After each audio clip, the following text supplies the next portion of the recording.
Hello दोस्तों, परिवर्तन आधारशिला चैनल पर एक बार फिर आपका स्वागत है। फ्रेंड्स, हम एनसीईआरटी हिस्ट्री की सीरीज कर रहे हैं, जिसमें आज हम क्लास 7 के चैप्टर 7 जनजातियां, खानाबदोश और एक जगह बसे हुए समुदाय को कवर करेंगे। चलिए स्टार्ट करते हैं अपने आज के चैप्टर को। चैप्टर की शुरुआत होती है कि चैप्टर में हमने जो पिछले चैप्टर्स में देखा है, सेकंड, थर्ड और फोर्थ में, कि किस तरह बहुत सारे राज्यों का जो उत्थान हुआ है और बहुत सारे उनका साथ ही साथ कुछ टाइम बाद ऐसा होता है कि उनका पतन भी स्टार्ट हो जाता है। और इसी में क्या होता है कि कुछ कलाएं, दस्तकारियां, मतलब कुछ नई चीज़ें, हर जगह ही कुछ ना कुछ स्पेशल रहा है कि वहाँ पर कुछ गाँव, कुछ शहर ऐसे फलते फूलते रहे। और कुछ लंबे टाइम बाद क्या होता है, उसमें राजनीतिक, सामाजिक और आर्थिक परिवर्तन होते गए। क्या ये सामाजिक परिवर्तन सब जगह एक जैसे थे? नहीं। ऐसा हुआ कि अलग अलग समाज के हर जगह के अलग अलग तरीकों से इस तरह से विकसित हुए थे। जो ब्राह्मण द्वारा सुझाए गए नियम थे, उन्हें बड़े बड़े राजाओं ने स्वीकार कर लिया। और इससे क्या होता है, जब नियम कुछ बन जाते हैं तो उससे ऊंच और नीच और अमीर और गरीब के बीच का फासला बढ़ता रहा। दिल्ली के सुल्तानों और मुगलों के काल में जो श्रेणीबद्ध समाज था, मतलब जो ऊंचा और नीचा वर्ग था, जिनमें श्रेणी डिवाइड थी, अलग अलग जाति धर्म के लोग थे, तो वह ज़्यादा समाज जो है उस टाइम पे ज़्यादा जटिल हो गया है। अब देखते हैं बड़े जो शहरों से परे है, यानी कि शहरों से दूर जनजातीय जो समाज है उसके बारे में, कि इसी टाइम पे क्या हो रहा है कि कुछ दूसरे तरह के समाज भी उस टाइम पे मौजूद हैं। वे ब्राह्मणों के द्वारा नियम और कर्मकांडों को नहीं मानते, क्योंकि जो जनजाति होती है उनके अपने नियम, अपनी संस्कृति होती है। ना ही वे इस तरह के जो असमान वर्ग हैं जो शहरों में रहने वालों में विभाजित थे, इस तरह विभाजित भी नहीं थे। इस तरह के समाजों को क्या कहा जा रहा है? इस समय के समाजों को जनजातियां कहा जाता रहा। प्रत्येक जो जनजाति के सदस्य नातेदारी के बंधन से जुड़े होते हैं। जनजातियां खेती से ज्यादातर अपना जीविकोपार्जन करती हैं। कुछ जो जनजातियां शिकारी, संग्राहक या पशुपालक भी थे। प्राय वे अपने निवास स्थान के प्राकृतिक जो संसाधन थे, वहाँ के जो जहाँ वे रहते थे, उनके अपने प्राकृतिक संसाधनों का ही पूरा पूरा इस्तेमाल करते अपनी जो जीविका है वो चलाते थे। कुछ जनजातियां खानाबदोश थी। वे एक जगह से दूसरी जगह घूमती रहती थी। जनजातियों के समूह के पास संयुक्त रूप से भूमि, चरागाहों पर, मतलब एक एरिया पर वे बिल्कुल नियंत्रण रखते थे और खुद के बनाए नियमों के अनुसार ही अपने परिवारों के बीच इन चीजों का बंटवारा भी कर लेते थे। इस उपमहाद्वीप के विभिन्न हिस्सों में कई जो बड़ी जनजातियां हैं वो फली फूली हैं। वे जंगलों, पहाड़ों, रेगिस्तानों, दूसरी जो दुर्गम जगह है वहां पर निवास करती रही। जाति विभाजन आधारित जो अधिक शक्तिशाली समाज है, उनके साथ उनका टकराव भी हो जाता था। टकराव के बावजूद भी उन्होंने अपनी आज़ादी को बरकरार रखा, अपनी जो संस्कृति थी उसे बचाया। और जो विविध किस्मों के लिए वे एक दूसरे की जो जाति भी थी वे भी, और जनजाति भी थी, एक दूसरे पर निर्भर भी थी। टकराव और निर्भरता से क्या हुआ कि धीरे धीरे कुछ समाजों में, दोनों में ही कुछ ना कुछ परिवर्तन आते रहे। अब देखते हैं जनजातीय लोग कौन थे। जनजातीय लोगों के बारे में हालांकि जो इतिहासकार हैं और वे मुसाफिर हैं, मतलब जो यहाँ पे यात्रा करने आ रहे हैं, वे कम जानकारी देते हैं, क्योंकि ना तो वे उनके बारे में जानना चाहते हैं। वे जो राजा है उनके आसपास का एरिया, उन्हीं के बारे में ज़्यादातर लिखते हैं। तो जनजातीय लोग भी जो लिखित है वो दस्तावेज उनके पास नहीं रखते, कुछ ही मिले हैं उनके बारे में। लेकिन जो समृद्ध रीति रिवाज हैं, उनकी मौखिक परंपराएं हैं, वे उन्हीं को संरक्षित रखते हैं। आगे देखते हैं, जनजातीय लोग भारत के लगभग हर क्षेत्र में पाए गए। जनजाति का जो इलाका है, प्रभाव है, वो भी समय के साथ साथ बदलता रहा। इसी तरह की जो जनजातियां थी, कुछ शक्तिशाली जनजातियां रही, जैसे पंजाब में खोखर जनजाति 13वीं और 14वीं सदी के दौरान बहुत प्रभावशाली थी। और इसके बाद क्या होता है, इसके बाद गख्खर लोग जो थे, गख्खर जो जनजाति थी यहाँ पर बहुत महत्वपूर्ण हो जाती है। उसका मुखिया था कमाल खान गख्खर। गख्खर जनजाति का मुखिया कमाल खान गख्खर को बादशाह अकबर ने मनसबदार बनाया था। तो बादशाह अकबर कौन सी जनजाति के उसे बना रहे हैं? कमाल खान गख्खर को। जो गख्खर जो लोग थे, जो गख्खर जो जनजाति थे उससे संबंधित थे। मुल्तान और सिंध की बात करें तो मुगलों द्वारा अधीन कर लिए जाने पर से पहले यहाँ पर लंघा और अरघुन जो लोग थे, जो जनजाति थी, यहाँ पर बिल्कुल उनका प्रभाव था। उत्तर पश्चिम में एक और विशाल जनजाति थी बलोच। ये उत्तर पश्चिम में एक विशाल जनजाति की बात हो रही है, कौन सी है? बलोच। ये लोग अलग अलग मुखिया और कई छोटे छोटे कुलों में बटे हुए थे। कौन? बलोच जो लोग थे। पश्चिम हिमालय में गड्डी या गडरियों की जनजाति थी। कहाँ पर? पश्चिमी हिमालय में। उपमहाद्वीप के सुदूर उत्तर पूर्वी भाग की बात करें तो वहाँ पर नागा, अहोम और कुछ जनजातियां वहाँ पर निवास करती थी। अब मौजूदा बिहार की बात देख लेते हैं। पहले एक बार इसे कुल को डिस्क्राइब किया गया है, कुल को देख लेते हैं। कुल क्या होता है, काफ़ी जानते होंगे कि कुल क्या होता है, लेकिन हम बता दें परिवार और घरों के एक ही समूह को कुल कहते हैं। वो एक ही पूर्वज की संतान होने का दावा करते हैं, जो मतलब एक ही पूर्वज से उत्पन्न संतानें हैं। ऐसा होता है कि आपने देखा होगा कि 10 घर 20 घर इस तरह से वो डिवाइड हो जाते हैं। वे क्या है कि हम एक ही कुल के हैं, हम एक ही परिवार से बिलोंग करते हैं, तो इस तरह उसे कुल कहा जाता है। अब मौजूदा बिहार और झारखंड के जो कई इलाके हैं वहाँ पर 12वीं सदी तक जो चेर सरदार शाहियों का उदय हो चुका था। बादशाह अकबर का जो प्रसिद्ध सेनापति था राजा मान सिंह ने 1591 में चेर लोगों पर हमला किया और उन्हें परास्त किया और लूटकर अच्छा खासा माल भी इकट्ठा किया गया, लेकिन वे पूरी तरह उन्हें अधीन नहीं बना पाए। औरंगजेब के समय की बात करें तो मुगल सेनाओं ने चेर लोगों के कई किलों पर कब्जा कर लिया और जनजाति को अपना अधीनस्थ बना लिया। यहाँ पर रहने वाली महत्वपूर्ण जनजाति में मुंडा और संथाल थे। संताल लिखा हुआ है, संथाल भी लिखा जाता है, संताल भी। यद्यपि ये उड़ीसा और बंगाल में भी रहते थे। तो मुंडा और संथाल जनजाति थी।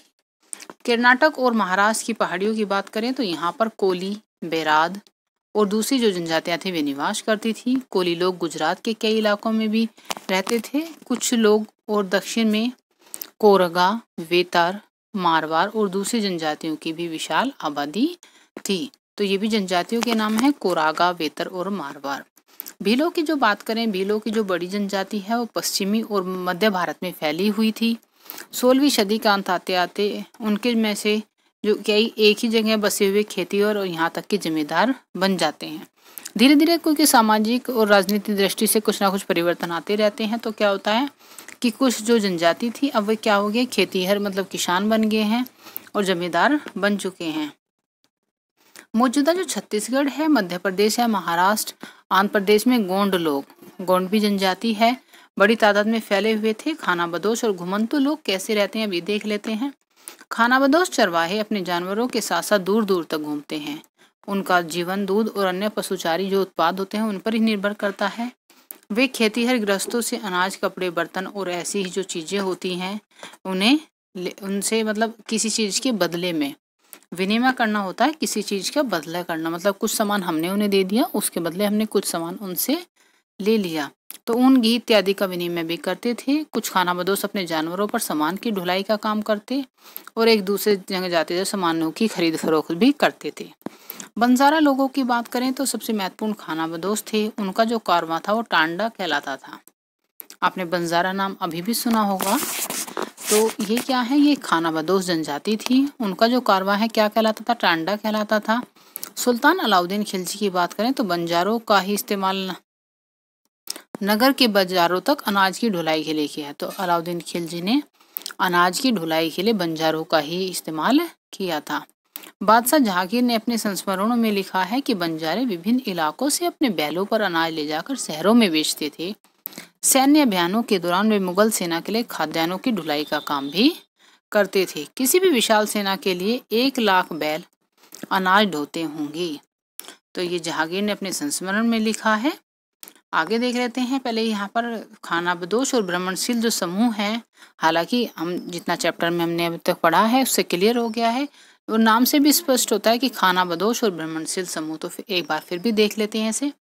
खानाबदोश जो होता है वो घुमंतु लोग होते हैं। उनमें कई पशुचारी होते हैं और अपनी रेवड़ और पशु वृंद के साथ एक चरागाह से दूसरे चरागाह में घूमते रहते हैं। इसी तरह दस्तकार, फेरी वाले, नृतक, गायक, तमाशबीन भ्रमणशील समूह होते हैं। ये जगह जगह मतलब जाने, एक जगह काम किया, कुछ टाइम रुक कर फिर दूसरी जगह काम किया, तो इस तरह से भ्रमण करते रहते हैं। भ्रमण होता है एक जगह से दूसरी जगह घूमना। तो काम करते दूसरे जगह की यात्रा पर चले जाते हैं। खानाबदोश और भ्रमणशील समूह दोनों अक्सर उस जगह लौट कर आते हैं जहां उन्होंने पिछले साल दौरा किया था। मतलब इस साल 2 साल में वो एक जगह दूसरी जगह वापस लौट कर भी आते रहते हैं। अब आगे देखते हैं बंजारों के बारे में दिया हुआ है। यहाँ पे एक अंग्रेज व्यापारी है पीटर मंडी, ये भारत आए थे। इन्होंने बंजारों का वर्णन किया है कि सुबह हमारी मुलाकात बंजारों के एक टांडा से हुई जिसमें 14,000 बैल थी। सारे पशु गेहूं, चावल जैसे अनाजों से लदे हुए थे। ये बंजारे लोग अपनी पूरी गृहस्थी बीवी बच्चे अपने साथ लेकर चलते थे। एक टांडा में कई परिवार होते थे। जीने का तरीका उन भारवाहकों से मिलता जुलता है जो एक जगह से दूसरी जगह आते जाते रहते थे। गाय बैल भी होते थे उनके पास और सौदागरों द्वारा भाड़े पर जो नियुक्त किए जाते थे, लेकिन ज्यादातर वे खुद के ही सौदागर होते थे। कुछ ही होते थे जो दूसरे के द्वारा नियुक्त किए जा रहे हैं, लेकिन ज्यादातर वे खुद के ही सौदागर होते थे। अनाज जहाँ सस्ता उपलब्ध होता था वहां से वे खरीद लेते थे और उस जगह ले जाते थे जहाँ पर वह महंगा होता है। तो इस तरह से वो सामान की खरीद और बेचना करते थे। फिर वे ऐसी चीजें ला लेते जो किसी और जगह मुनाफे के साथ बेची जाती हैं। टांडे में 600 से 700 लोग तक हो सकते थे। एक दिन में 6-7 मील से ज्यादा सफर नहीं कर पाते थे। यहाँ तक कि जो ठंडे मौसम है वे अपने गाय बैलों पर से सामान उतारने के बाद उन्हें चढ़ने के लिए भी खुला छोड़ देते थे, क्योंकि यहाँ जमीन पर्याप्त है, उन्हें रोकने वाला कोई नहीं होता था। आगे देखते हैं कि कई पशुचारी जनजाति मवेशी और घोड़े जैसे जानवरों को पालने पोषने और संपन्न लोगों के हाथ उन्हें बेचने का काम करते थे। तो कोई जो जनजातियां हैं वे क्या कर रही हैं कि वे जानवरों को भी पालने पोषने और उन्हें बेचने का काम करती थी। छोटे मोटे फेरी वालों की विभिन्न जो जातियां थी वे एक गांव से दूसरे गांव में भ्रमण करती। कुछ क्या बना रहे थे, कुछ रस्सी सरकंडे की चीजें, फूस की चटाई, मोटे बोरे जैसे माल भी बनाते। कभी कभी भिक्षुक लोग भी घुमंतु सौदागरों का काम करते थे।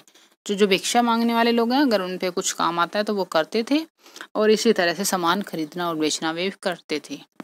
नर्तकों, गायकों और तमाशबीनों की भी जातियां थी। वे भी अपनी कला का जो यूज है वो कला दिखाकर अपना जो मतलब जीविका है वो चलाते थे। बदलता समाज और नई जातियां और श्रेणियों को देख लेते हैं। जैसे जैसे अर्थव्यवस्था और समाज की जरूरतें बढ़ती जा रही हैं, अब क्या होता है कि नए हुनर वाले लोगों की आवश्यकता बढ़ती चली। मतलब कुछ पुराने हुनर कम देखना लोग पसंद करते हैं, जो नए हुनर वाले लोग होते हैं उन्हें ज्यादा देखना पसंद करते हैं। तो वर्णों के भीतर छोटी छोटी जातियां उभरने लगी। उदाहरण के लिए बात करें, ब्राह्मणों के बीच नई जातियां सामने आई। दूसरी ओर कई जनजातियां सामाजिक समूह को जाति विभाजित समाज में शामिल कर लिया गया। उन्हें जातियों का दर्जा दे दिया गया। विशेषज्ञता जैसे सुनार, लोहार, बढ़ई, राजमिस्त्री को भी ब्राह्मण द्वारा जातियों के रूप में मान्यता दे दी गई। वर्ण की बजाय जाति समाज के संगठन का आधार बन गई। तो अब क्या बन गई, वर्ण के बजाय अब जाति जो है समाज के संगठन का आधार बन जाती है। जाति पर विचार विमर्श करें तो जो वर्तमान तमिलनाडु है वहाँ के तिरुचिरापल्ली तालुक में, वहाँ पर तालुका बटी हुई थी। मतलब जिस तरह तहसील होती है कुछ इसी तरह से तालुका होती थी, में स्थित उय्याकोडन उदययार की 12वीं शताब्दी के अभिलेख में ब्राह्मणों की एक सभा है, उसमें विचार विमर्श का वर्णन मिल रहा है कि वे रथकारों, शाब्दिक अर्थ होता है, मतलब रथकार कौन होते हैं, जो रथ बनाने वाले हैं, कि सामाजिक स्थिति पर विचार विमर्श कर रहे हैं। उन्होंने इस जाति के कामकाज तय कर दिए, जिसमें वास्तुकला, रथों और गाड़ियों के निर्माण, मंदिर द्वार बनाना, मूर्तियां स्थापित करना, बलि के लिए लकड़ियों से बने साज सामान तैयार करना, मंडप सजाना, राज्य के लिए जेवर बनाना शामिल थे। तो भी विचार विमर्श करके किसी भी एक जो वर्ण है, जाति है, उसका काम डिसाइड वे कर देते थे। 11वीं और 12वीं सदी तक आते आते क्षत्रियों के इस बीच नए राजपूत गोत्रों की ताकत में अब काफी ज्यादा इजाफा हुआ कि मतलब जो जिस गोत्र का है वो ज्यादा जैसे स्ट्रॉन्ग माना जाता है, इस तरह से माना जाता था।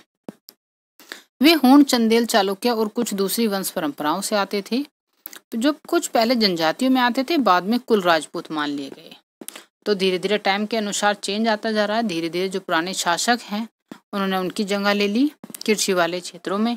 यहाँ कई परिवर्तन हो रहे हैं। शासकों ने शक्तिशाली राज्यों के निर्माण में अपनी संपदा का इस्तेमाल किया। शासकों के रूप में राजपूत जो गोत्र के उदय के उदाहरण का जनजातीय जो लोग हैं वे अनुसरण करते रहे। अब अनुसरण होने लगा कि मतलब जैसे गोत्रों का उदय हो रहा है, नए नए गोत्र सामने आ रहे हैं, तो जनजातीय लोग भी उनका अनुसरण करने लगे हैं। ब्राह्मणों के समर्थन में कई जनजातियां जाति व्यवस्था का हिस्सा बन गई, लेकिन केवल प्रमुख जनजातीय परिवार ही शासक वर्ग में शामिल हो पाए। सभी नहीं हो पाए, कुछ ही हो पाए हैं। उनकी बहुसंख्यक जो आबादी है समाज की छोटी जातियों में ही जगह बना पाई। दूसरी तरफ पंजाब, सिंध, उत्तर पश्चिम सरहद की पर बहुत सारी जनजातियों ने काफी पहले इस्लाम को अपना लिया। वे जाति व्यवस्था को नकारते रहे। सनातनी हिंदू धर्म के द्वारा प्रस्तावित जो गैर बराबरी वाली सामाजिक व्यवस्था थी इन इलाकों में ज्यादातर स्वीकार नहीं की गई। राज्यों की उत्पत्ति की बात करें तो राज्यों की उत्पत्तियां जनजातीय लोगों के बीच हुई सामाजिक बदलाव के गहराई से संबंधित थी। अब इसके दो उदाहरण नीचे दिए गए हैं। एक तो गोंड के बारे में, पहले गोंड के बारे में देख लेते हैं। उससे देखने से पहले हम एक बार स्थानांतरीय कृषि को देखते हैं। किसी वन प्रांत के पेड़ों और झाड़ियों को पहले काटा और फिर जलाया जाता है। उसकी राख में ही फसल बो दी जाती है।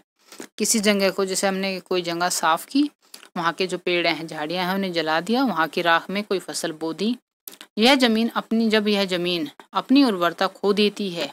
मतलब कुछ टाइम बाद ऐसा होता है कि कुछ 1-2 साल बाद तक तो उसमें फसल अच्छी होती है, उसके बाद उसमें फसल ज़्यादा अच्छी नहीं हो पा रही है। तो क्या होता है कि वह जमीन अपनी उर्वरता खो देती है। जब जमीन का दूसरा टुकड़ा भी इसी तरह साफ किया जाता है और वहाँ पर फसल की जाती है, तो इसे क्या बोला जा रहा है? स्थानांतरीय कृषि। अब देख लेते हैं गोंड के बारे में। जो गोंड लोग थे, गोंडवाना नामक विशाल वन प्रदेश में रहते थे। वे स्थानांतरीय कृषि अर्थात बदल बदल कर खेती करते थे। विशाल गोंड जनजाति कई छोटे कुलों में बटी हुई थी। प्रत्येक कुल का अपना राजा या राय होता था। दिल्ली की सुल्तानों की जिस टाइम पर ताकत मतलब डाउन हो रही थी, उस समय कुछ बड़े गोंड राज्य छोटे गोंड सरदारों पर हावी होने लगे। अकबर के शासनकाल के इतिहास का में जो अखबारनामा है, उसमें उल्लिखित है कि गढ़ कटंगा के गोंड राज्य में 70,000 गांव थे। तो यह अखबारनामा में उल्लिखित है कि गढ़ कटंगा के जो गोंड राज्य थे, उनमें 70,000 गांव शामिल थे। इन राज्यों की जो प्रशासनिक व्यवस्था थी, उसकी बात करें, वह केंद्रीकृत हो रही थी। राज्य गढ़ों में विभाजित थे। हर गढ़ किसी खास गोंड कुल के नियंत्रण में था। तो इसी तरह उन्होंने अपना जो एक शासन व्यवस्था है वो बनाई हुई थी। केंद्रीकरण भी था शासन व्यवस्था में, और राज्य गढ़ों में विभाजित थे। हर गढ़ में क्या था कि जो गोंड कुल के नियंत्रण में होता था। ये पुनः 84 गांव की इकाइयों में विभाजित होते थे, जिन्हें 84 कहा जाता था। 84 का उपविभाजन बरहोतों में होता था, जो 12-12 गांव को मिलाकर बनते थे। तो इस तरह विभाजन किया जा रहा है। बरहोते हैं, बरहोतों से बड़े 84 हैं। 84 से बड़े क्या थे? गढ़ थे, और गढ़ से जो बड़े थे वो राज्य या गोंड कहलाते थे। आगे पॉइंट पे चलते हैं। एक मिनट। बड़े जो राज्य हैं, उनके उदय ने गोंड समाज के चरित्र को बदल डाला। क्या हो रहा है कि गोंड समाज के चरित्र को बदल डाला। किस तरह से कि उनके जो मूलतः बराबरी वाला समाज था, धीरे धीरे असमान सामाजिक वर्गों में विभाजित हो जाता है। ब्राह्मण लोगों ने गोंड राजाओं से अनुदान में जो भूमि प्राप्त की थी, उसे प्राप्त करके वे और ज्यादा प्रभावशाली बन गए। गोंड सरदारों को राजपूत के रूप में मान्यता प्राप्त करने की चाहत हो रही है। इसलिए गढ़कटंगा के गोंड राजा थे अमनदास ने संग्राम सिंह की उपाधि धारण की। अब वे क्या कर रहे हैं? वे राजपूतों के रूप में मान्यता प्राप्त करना चाह रहे हैं। तो अमन सिंह थे, अमनदास गोंड राजा थे, उन्होंने संग्राम सिंह की उपाधि धारण की। उनके पुत्र दलपत ने महोबा के चंदेल राजपूत राजा सालबाहन की पुत्री राजकुमारी दुर्गावती से विवाह किया।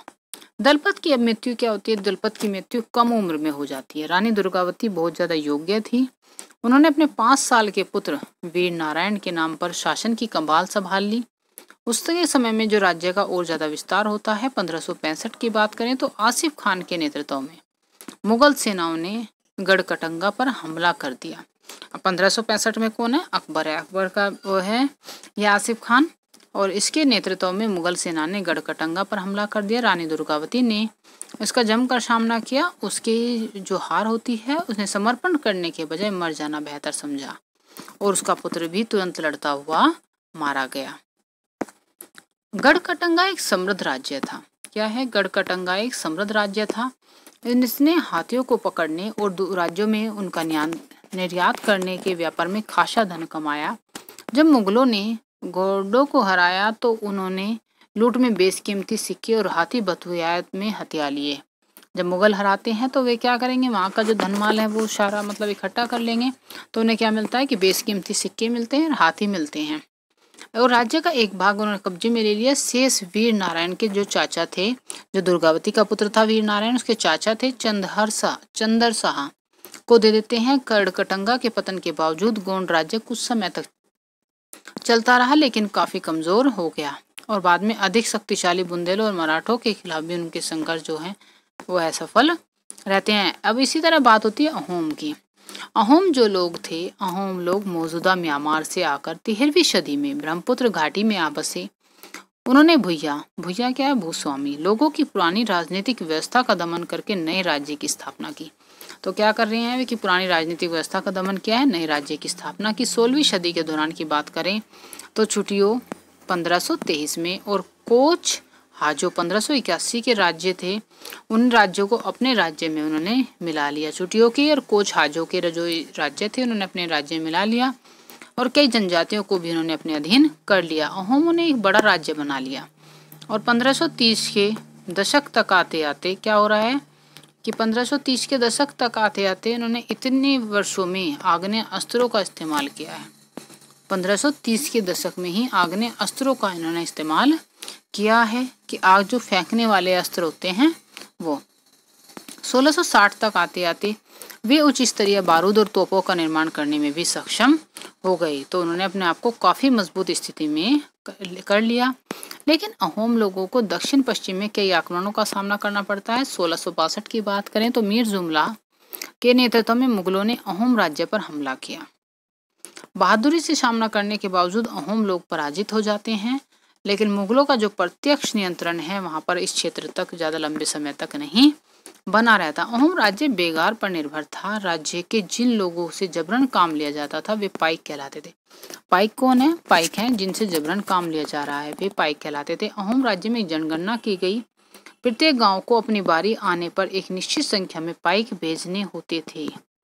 मतलब ऐसे जनगणना की गई कि जिस गांव का जब नंबर आएगा वो इतनी ही संख्या में पाइक भेजेगा। इसके लिए जनगणना के बाद सघन आबादी वाले इलाकों में, कम आबादी वाले इलाकों में लोगों में जो मतलब अंतर था उन्हें स्थानांतरित किया गया। कुछ को ट्रांसफर कर दिया गया कि सभी गांव में बराबर संख्या में रहेंगे तो बराबर संख्या में पाइक जाएंगे। इससे अहोम पर का जो है वो कुल क्या है वो टूट जाता है। मतलब कुछ का स्थानांतरण हो जाता है तो आपसी मेलजोल में कुछ ना कुछ फर्क आ ही जाता है। तो अब जो प्रशासन है वो क्या हो गया, खासा केंद्रीकृत हो चुका है 17वीं शताब्दी के स्टार्टिंग में। लगभग सभी जो वयस्क पुरुष थे वो युद्ध के दौरान सेना में अपनी सेवाएं प्रदान करते थे। दूसरे समय में बांध, सिंचाई व्यवस्था इत्यादि का निर्माण या अन्य सार्वजनिक कार्य में जुटे रहते थे। अहोम लोग चावल की खेती के नए जो तरीके थे वो भी अमल में लाते हैं।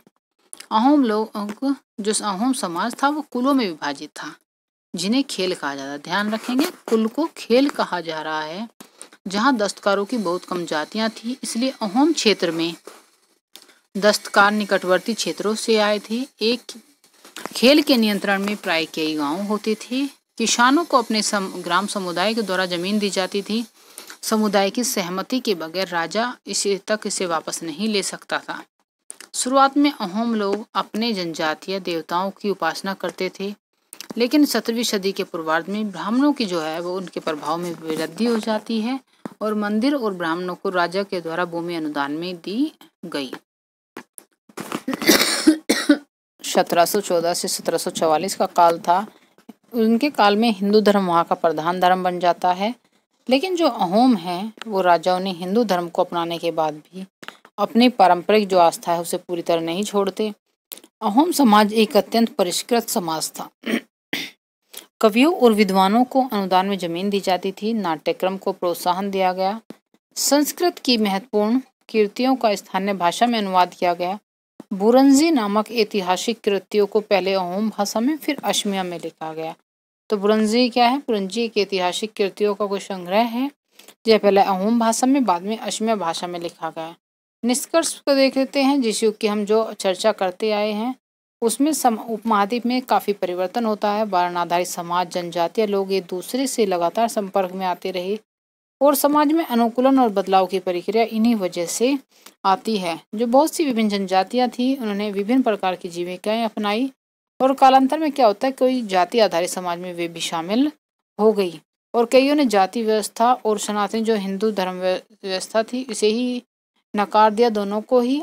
कुछ जनजातियों ने सुसंगठित प्रशासनिक व्यवस्था वाले विस्तृत राज्यों की स्थापना की। इस तरह जो राजनीतिक रूप से वे ताकतवर हो जाते हैं और उन्हें बृहत्तर और अधिक जटिल राज्यों साम्राज्यों के साथ संघर्ष की स्थिति में उन्हें ला खड़ा किया। यहाँ पे दिया गया है फ्रेंड्स मंगोल के बारे में। मंगोल यहाँ पे एक जनजाति है। मंगोलों की इतिहास में इन्होंने दिया है मंगोलिया में। जो मंगोलिया नाम है वो मंगोल जनजाति के नाम पर ही है। पशुचारी और शिकारी जो संग्राहक थे वो जनजाति मंगोलों की थी। वे मध्य एशिया के घास के मैदानों का नाम क्या है? स्टेपी, और थोड़ा उत्तर की ओर वन प्रांतों में बसे हुए थे। 1206 की बात करें तो चंगेज खान ने मंगोल और तुर्की जनजातियों में एकता पैदा करके उन्हें शक्तिशाली सैन्य बल में बदल डाला। अपनी मृत्यु के समय 1227 में एक सुविस्तृत प्रदेश का शासक था। कौन? Genghis Khan. उनके उत्तराधिकारियों ने विशाल साम्राज्य खड़ा किया और रूस, पूर्वी यूरोप, चीन, मध्य पूर्व का खासा बड़ा हिस्सा उसमें शामिल था। मंगोलों के पास सुसंगठित सैन्य और प्रशासनिक व्यवस्थाएं थी, और ये जो सभी व्यवस्था थी ये क्या थी? ये जातीय और धार्मिक समूह के समर्थन पर आधारित थी। तो फ्रेंड्स, ये था हमारा आज का चैप्टर। आपको कैसा लगा मुझे कमेंट करके जरूर बताएं। मिलते हैं नेक्स्ट चैप्टर के साथ नेक्स्ट वीडियो में। तब तक के लिए गुड बाय।